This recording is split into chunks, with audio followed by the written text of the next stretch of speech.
Cette troisième conférence, elle s'intéresse au rapport que peuvent avoir les technologies numériques avec l'éducation et notamment, que sait-on, de leur rôle dans les apprentissages? Donc pour répondre à cette question et démystifier, de multiples idées reçues, nous avons le plaisir aujourd'hui d'accueillir André Tricot, professeur de Bonjour. psychologie cognitive. Bonjour André. Professeur de psychologie cognitive à l'université Paul Valéry, à Montpellier et co-auteur avec Franck Amadieu, du livre «Apprendre avec le numérique, mythes et réalité».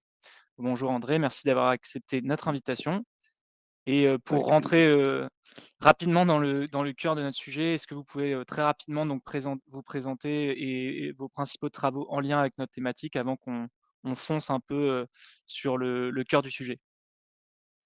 Ben, tout simplement, comme vous l'avez dit, je suis professeur de psychologie cognitive, c'est-à-dire que j'ai fait mes études en psychologie cognitive et j'ai soutenu ma thèse il y a un peu plus de 30 ans déjà sur le sujet du numérique dans le domaine des apprentissages. Donc voilà, ça a occupé ma vie de chercheur, ce thème-là. D'accord. Très bien, donc avec Franck Amadieu, vous avez introduit votre ouvrage «Apprendre avec le numérique» en défendant un point de vue très simple finalement. Les mythes liés au numérique ont fait beaucoup de mal à la crédibilité des nouvelles technologies pour l'apprentissage. Il est donc, beaucoup plus raisonnable de considérer le numérique comme une immense famille d'outils dont nous devons apprendre à quoi ils servent avant de nous en servir. Nous aurons ensuite le temps d'imaginer de nouveaux usages.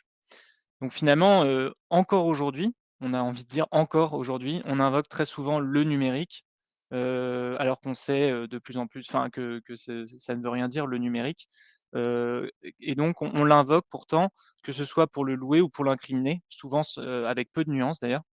Alors comment vous expliquez-vous, tous ces mythes qui perdurent autour des technologies numériques? Et comment vous essayez justement de les, démystifier? Mmh.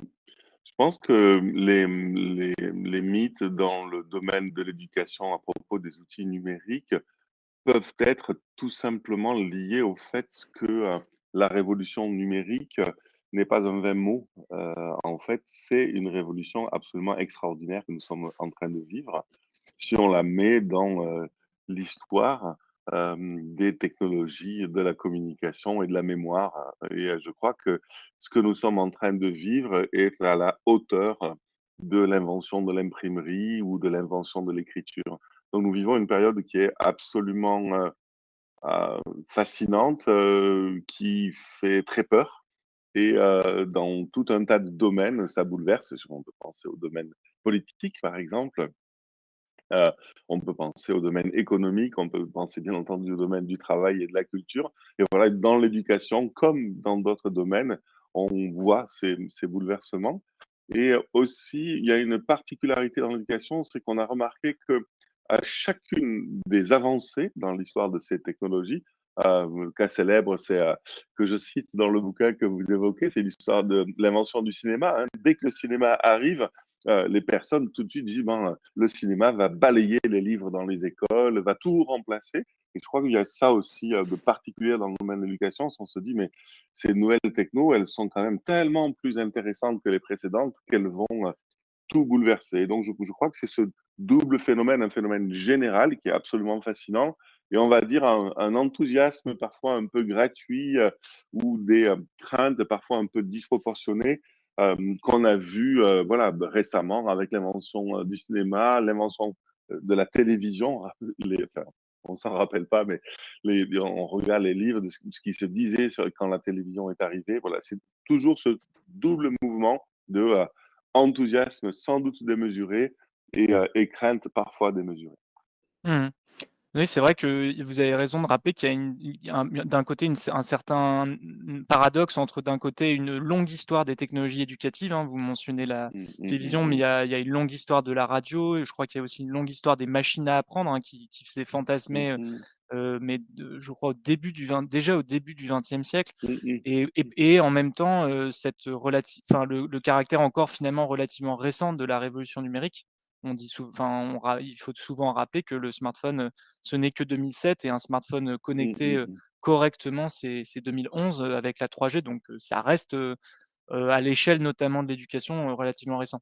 Alors vous avez travaillé autour de beaucoup de ces mythes justement, c'est ce qui nous intéresse aujourd'hui et notamment sur ce que le numérique fait ou ne fait pas, autour des apprentissages. Alors, on a peu de temps et en plus nos soucis techniques vont nous un peu compresser, mais quelles ont été finalement vos principales découvertes et peut-être, justement si on doit en choisir quelques-unes, qu'est-ce qui vous a le plus étonné vous par rapport peut-être à vos propres attentes et à vos propres imaginaires? Ben, peut-être qu'un résultat qui est assez ancien, que je connaissais déjà avant d'avoir écrit le livre sur les mythes et réalités en éducation à propos du numérique, c'est l'idée qu'avec les outils numériques, on allait améliorer la motivation des élèves. Et en fait, c'est assez surprenant pour moi que, voilà, on sait depuis 20 ans que non, en fait, les outils numériques n'améliorent pas la motivation des élèves. Ils peuvent améliorer dans certains cas, sous certaines conditions, leur intérêt, mais il y a une différence entre améliorer l'intérêt des élèves pour tel ou tel support et améliorer la motivation pour apprendre, puisque à l'école, ce qui nous intéresse, c'est la motivation pour apprendre.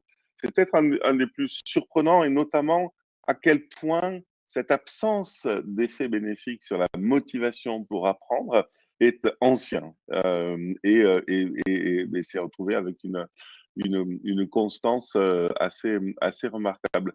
La deuxième chose qui m'a vraiment beaucoup intéressé, c'est que si on regarde les outils numériques pour écrire, je prends que cet exemple-là, on voit à l'image de tout, en fait, un paysage extrêmement contrasté. Si je prends apprendre à écrire dans le sens où on apprend à écrire en grande section de maternelle, au CP, au CE1, hein, j'apprends à écrire des lettres et des mots. Là, les travaux sont franchement en défaveur des outils numériques. Il vaut mieux apprendre à écrire avec la main.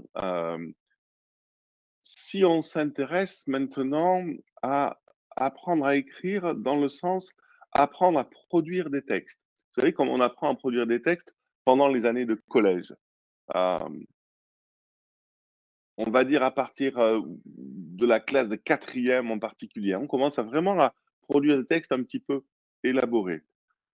Là, on trouve un immense intérêt des outils numériques dans le sens, un logiciel de traitement de texte, un ordinateur, un clavier, la possibilité de pouvoir travailler à plusieurs élèves sur un même texte et de collaborer pour écrire ensemble et pour apprendre à écrire ensemble. Et ce que montrent les résultats de recherche dans le domaine, c'est que cet effet est particulièrement bénéfique pour les élèves les plus fragiles heu, qu'ils soient porteurs de difficultés spécifiques ou tout simplement qu'ils aient des difficultés en orthographe, ils aient des difficultés pour, organiser leurs idées, faire une phrase et cetera.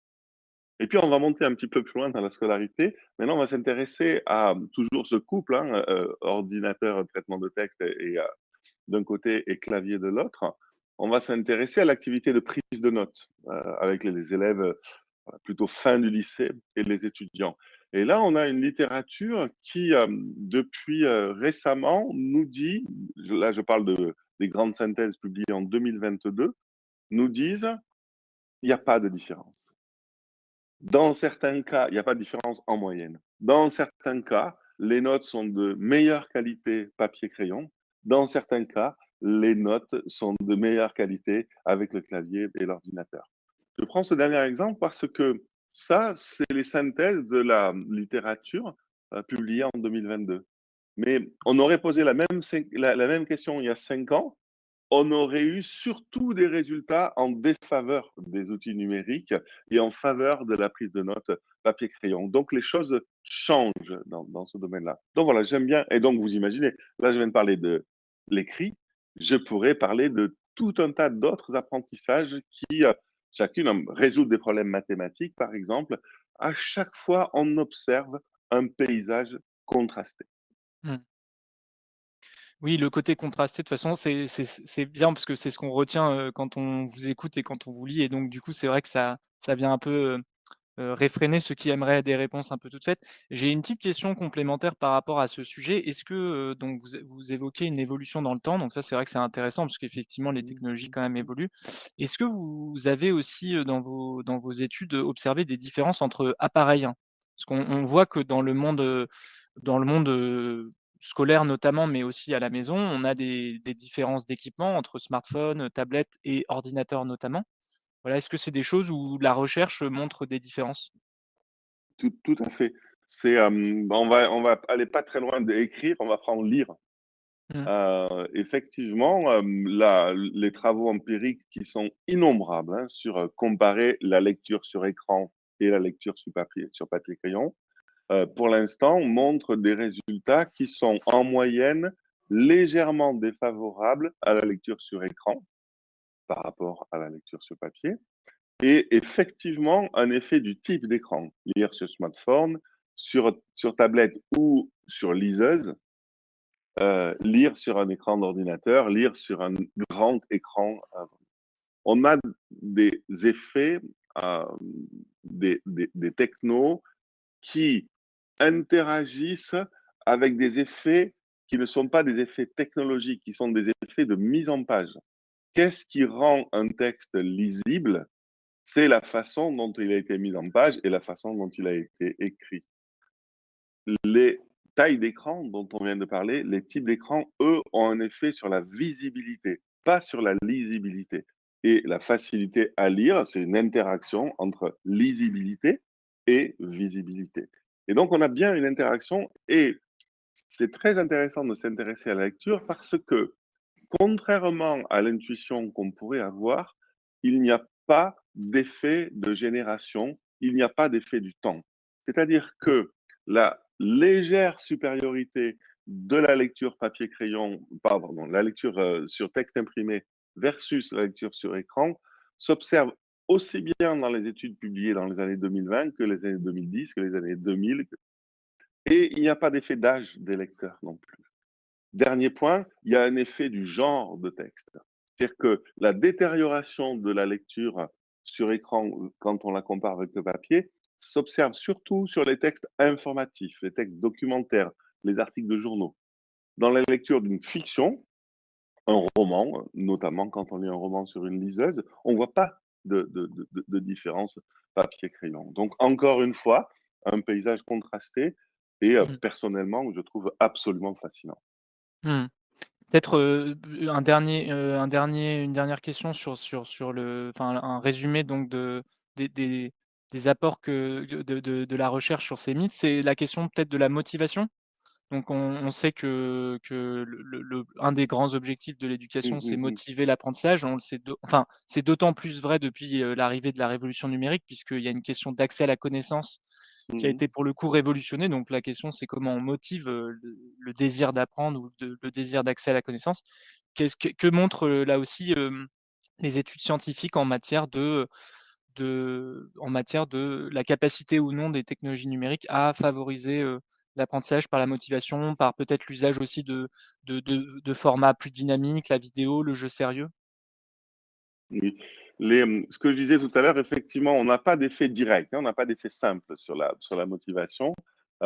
On a un effet sur l'intérêt, ce qui n'est pas pareil que l'effet sur la motivation d'apprendre. Et là encore, quand on regarde les choses dans le détail, on se rend compte que les élèves, notamment les élèves un petit peu âgés, hein, on est en plutôt fin de collège, lycée, perçoivent très bien et disent très directement qu'en fait, c'est une interaction entre l'outil et ce qu'on va faire avec l'outil. Par exemple, dans une étude, les chercheurs ont demandé à des élèves de lycée s'ils préféraient papier, crayon ou tablette pour une tâche d'écriture ou pour une tâche de lecture. Et les élèves de lycée disent très bien, moi, lire, moi, tablette, ça me va très bien pour lire. Par contre, pour écrire, je suis pas fou, je préfère papier, crayon. Essayer Mmh, d'écrire quelque chose sur une tablette, c'est très difficile. Donc, il y a bien une interaction entre le type de support et ce qu'on va faire avec le support. Sur les serious games, c'est une question qui est très intéressante parce que les jeux pour apprendre, les jeux sérieux pour apprendre de façon surprenante ont peu d'effet sur la motivation. Et alors, c'est ce qui est d'autant plus fascinant que, pour l'instant, les résultats montrent un léger bénéfice, hein, c'est pas spectaculaire, des jeux sérieux, qui ont été conçus, pour que les élèves apprennent, en tout cas dans certains domaines.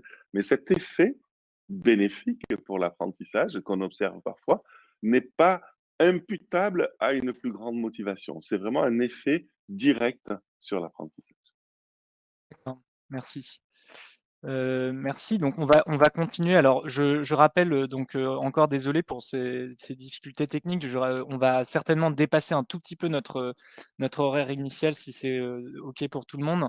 Mais on va quand même, bientôt arriver dans la deuxième partie, de notre conférence où on essaie d'avoir un peu d'interactivité. Donc n'hésitez pas à poser vos questions dans le chat. On va en sélectionner quelques-unes qu'on posera à monsieur Tricot, en dernière partie, donc dans pas très longtemps. Je vais quand même essayer de glisser une ou 2 dernières questions, pour, donc cette fois s'intéresser donc sur la culture co l'objectif de cette conférence, c'est de créer une culture commune entre enseignants, parents, et tout acteur finalement qui s'investissent dans le conti ce qu'on appelle le continuum éducatif. Alors qu'est-ce que, qu'est-ce que la compréhension des apports ou non, hein, donc on voit bien que la réponse c'est compliqué, c'est contrasté, mais qu'est-ce que la compréhension de ces apports, dans du numérique dans les apprentissages peut apporter dans la relation, parents-enseignants vis-à-vis des élèves?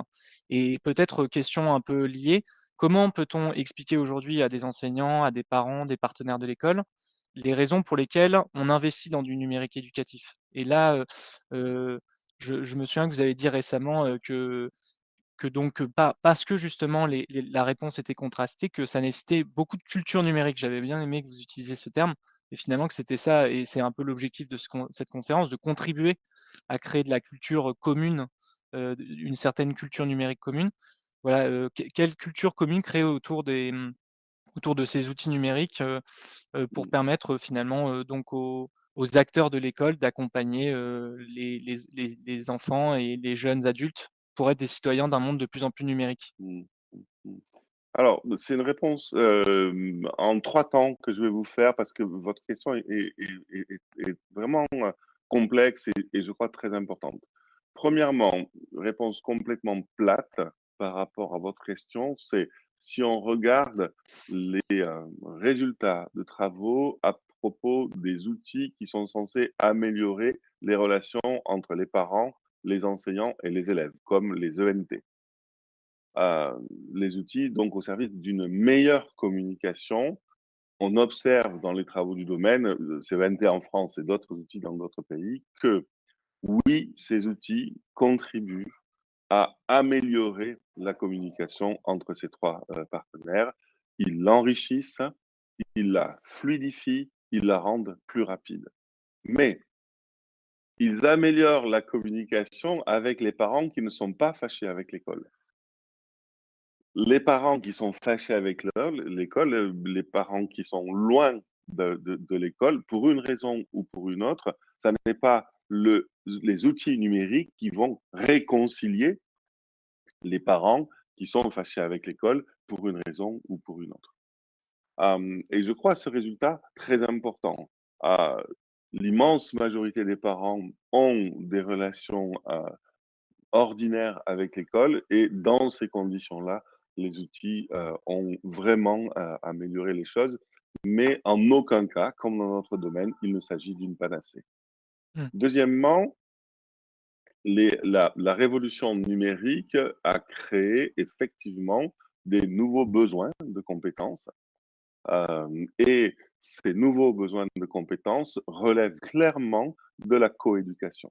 Nous avons fait une immense enquête auprès de parents pendant le confinement à propos de la perception que les parents avaient des compétences numériques de leurs enfants et des attentes que les parents ont vis-à-vis de l'école sur ces compétences numériques.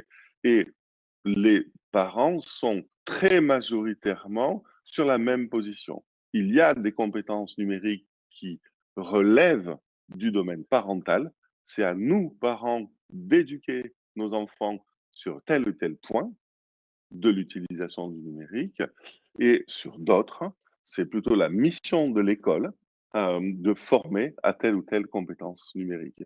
Et si on voit des contrastes entre les parents là-dessus, c'est tout simplement des contrastes qui relèvent plus de la compétence professionnelle. Un tel parent utilise très couramment dans son métier un logiciel de traitement de texte, il est tout à fait capable, ce parent-là, de dire, ben, expliquer à mon enfant comment utiliser un traitement de texte, c'est quelque chose que je peux faire.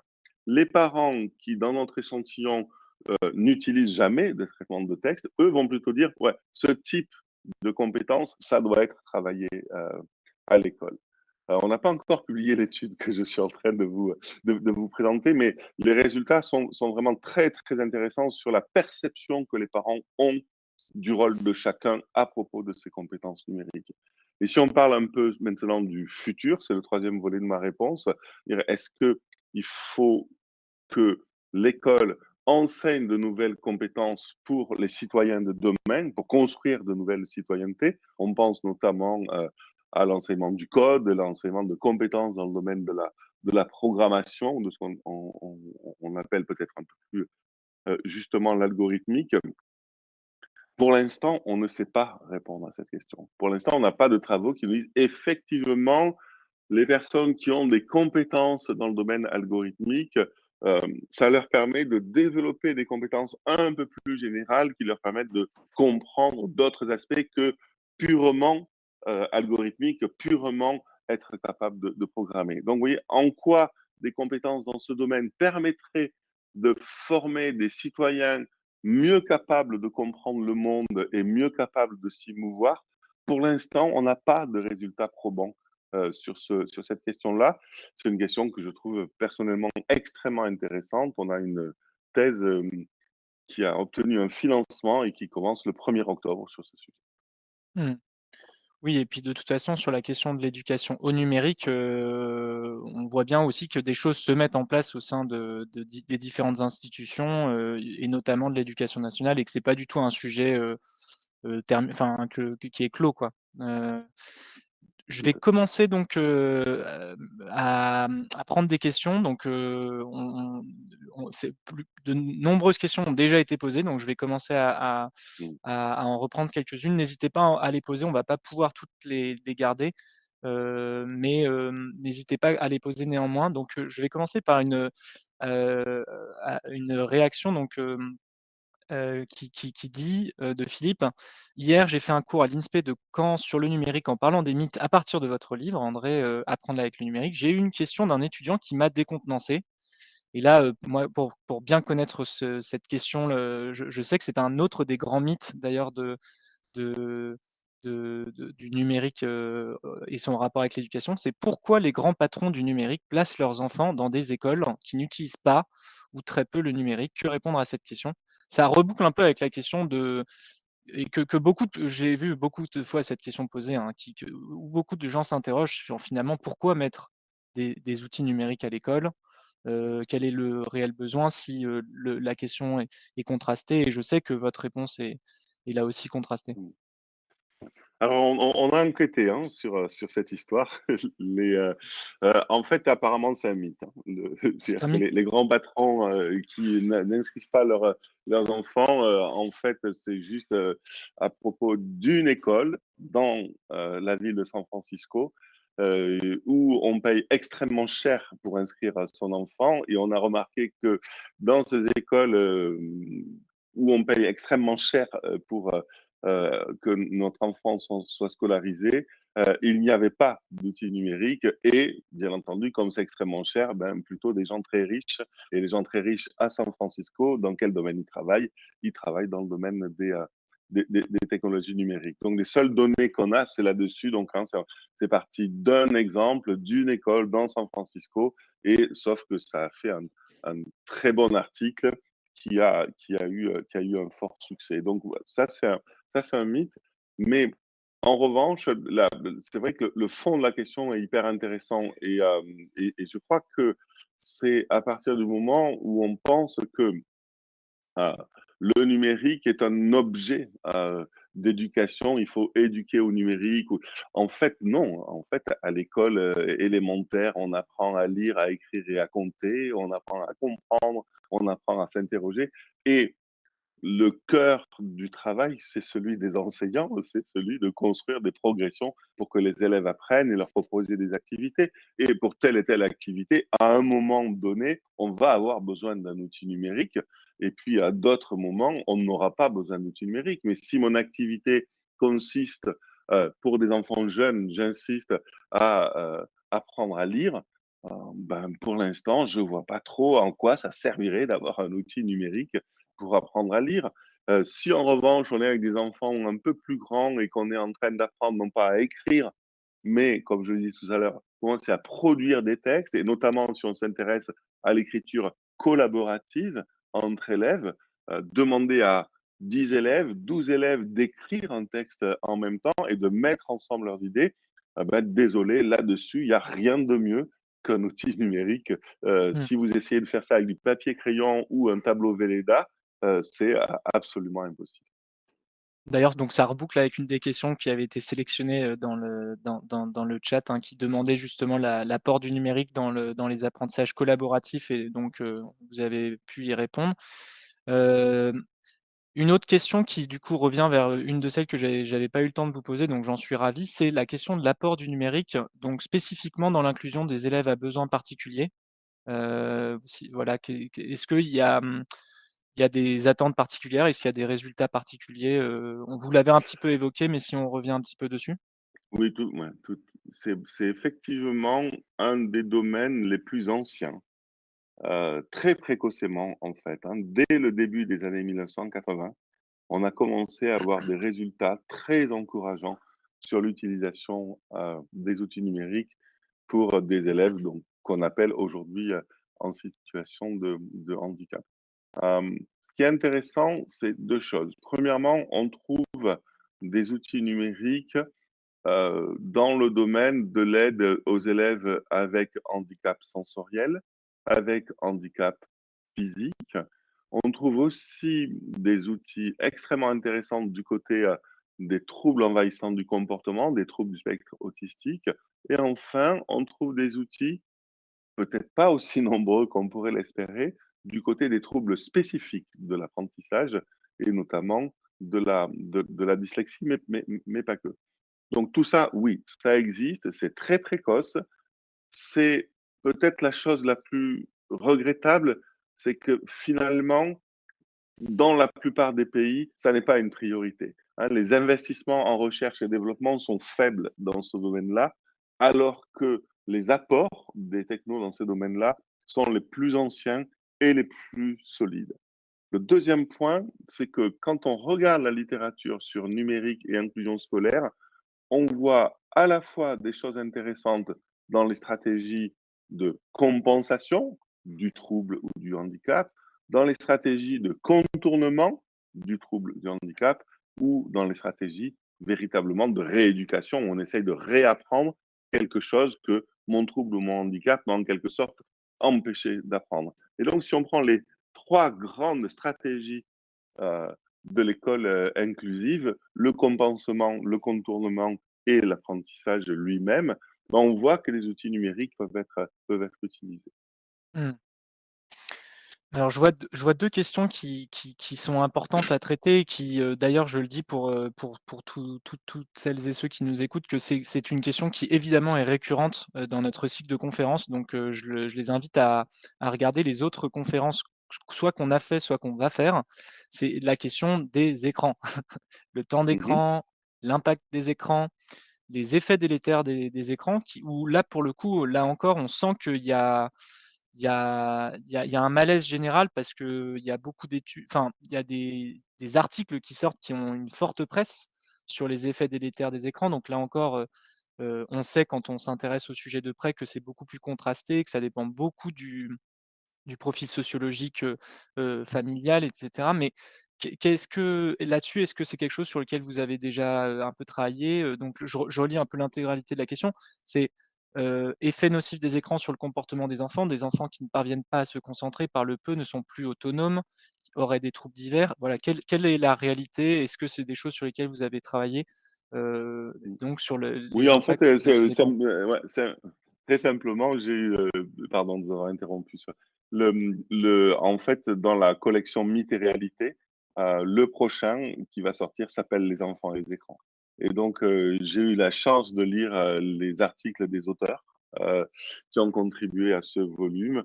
C'est, une chance inouïe parce qu'il y a des auteurs qui viennent de la psychologie, de la sociologie, des neurosciences, qui ont contribué ensemble à ce volume sur les enfants et les écrans.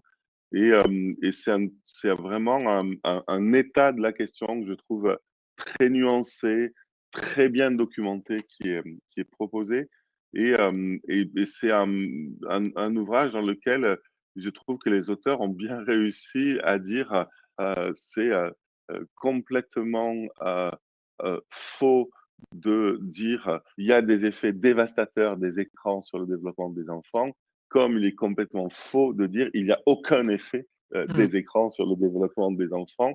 C'est bien entendu, quelque part entre les 2 que cela se situe. Ils rétablissent, un certain nombre de choses qui font consensus aujourd'hui. Par exemple, l'idée que, autisme virtuel, c'est une stupidité sans nom, ça n'existe pas l'autisme virtuel. Non, les écrans ne produisent pas, des personnes avec autisme. Euh, ils rétablissent aussi cette chose qu'on sait qui est que c'est pas tellement les écrans qui sont préoccupants que les contenus Mmh. auxquels on accède avec ces écrans et ce qu'on en fait. Et puis j'aime bien aussi cette idée que finalement, je trouve que c'est un domaine dans lequel nous, adultes, on ferait bien de se préoccuper de nous-mêmes de temps en temps, et Mmh. pas uniquement des enfants et de regarder à quel point, notre consommation d'écran peut être, un petit peu déraisonnable aussi et cette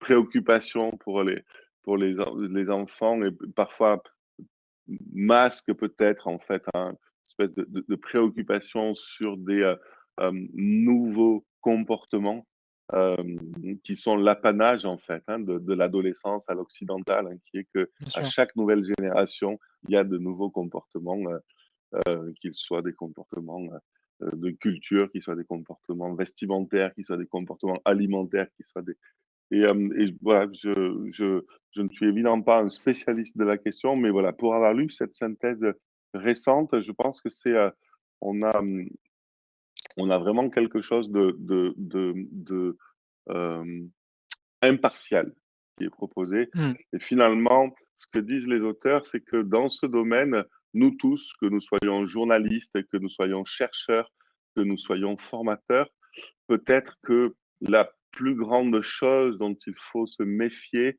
ce sont nos propres convictions.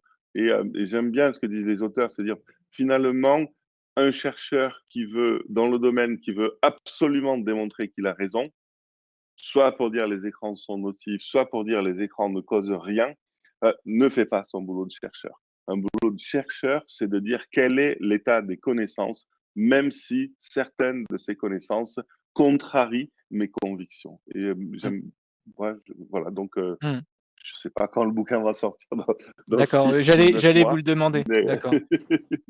D'accord, bah, en tout cas, je comme je le disais, la notre deuxième conférence, portait sur ce sujet, hein, donc j'invite, celles et ceux que ça intéresse à la consulter, sur le futur site de la Trousse à projets et nous en reparlerons puisque effectivement c'est un sujet un peu transversal. Je finirai par une dernière question, André, c'est une question, qui nous vient de Stéphanie et qui, dit je la reformule un petit peu donc finalement, que retient-on de la phase, longue que l'on a subie? C'est le terme qui est mis entre guillemets, que l'on a subi environ 1 an et demi pendant le confinement coronavirus à propos du numérique à l'école. Il y a eu pas mal de ça travaux de c'est recherche effectivement là-dessus, ouais, donc ouais, ouais, qu'est ouais, voilà. ouais.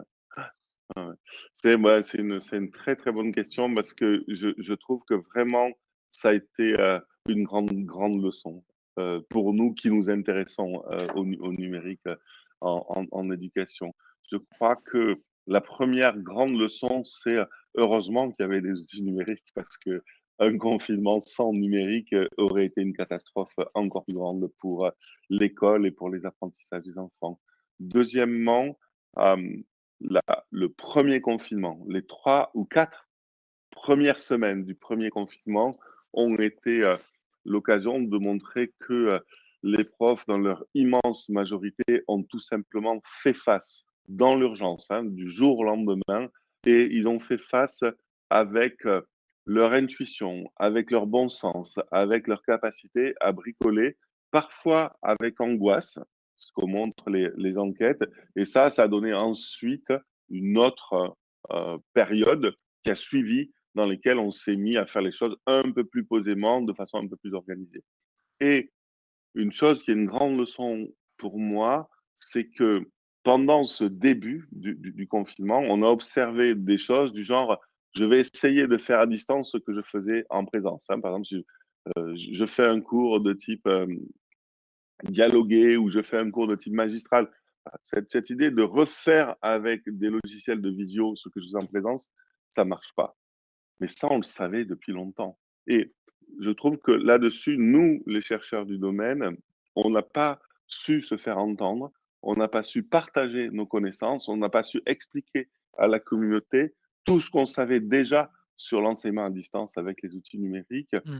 Alors que je trouve que les collègues de la Téléuniversité de Québec, ont su au Canada, en tout cas au Québec, beaucoup mieux partager leur expertise et leurs connaissances sur l'enseignement à distance que nous avons su le faire en France. Donc, bien entendu, en Mmh. France, on a pensé hein, au CNED, etc., mais c'était partager des ressources. Hein. Moi, je parle de partager des connaissances.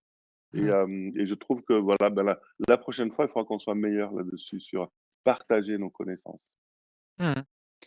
Tout à fait, tout à fait. Bah, merci beaucoup André Tricot, pour votre participation à cette Avec troisième plaisir. conférence. On va s'arrêter là. Merci donc pour votre pédagogie dans le démêlage d'une idée reçue, qui est très Mhm. importante, dans la coéducation numérique.